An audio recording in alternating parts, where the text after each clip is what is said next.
Hello పిల్లలు, welcome to హైరా stories. ఈరోజు మన స్టోరీని సుగ్రీవుడు మరియు వాలి యొక్క విభేదం.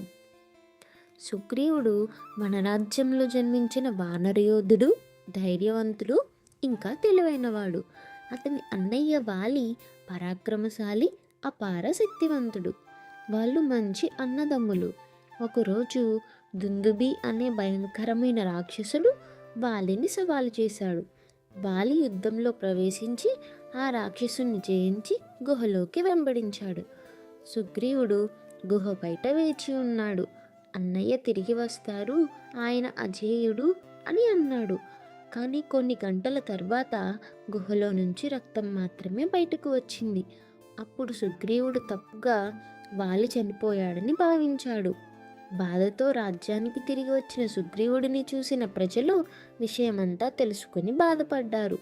రాజ్య రక్షణ కోసం ప్రజలు ఇలా అన్నారు: మహారాజా, మీరు మాత్రమే మనకు ఆధారం అని చెప్పడంతో ఆయన రాజుగా అయ్యాడు.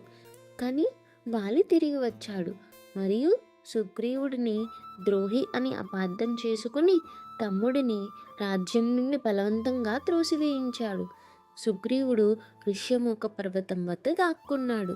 ప్రతి రాత్రి ప్రతి ఉదయం అతను దూరంలో ఉన్న తన రాజ్యాన్ని చూస్తూ తన గుండె తుడుచుకుంటూ, నా జీవితం మళ్ళీ సరిదిద్దుకోగలనా అని ఏడ్చేవాడు.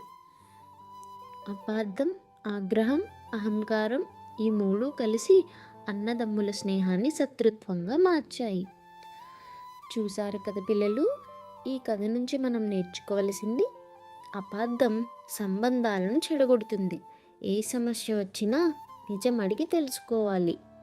కోపంతో తీసుకునే నిర్ణయం తప్పు దోవలో నడిపిస్తుంది. సహనం, ఆలోచన, వాటితోనే మంచి నిర్ణయాలు వస్తాయి.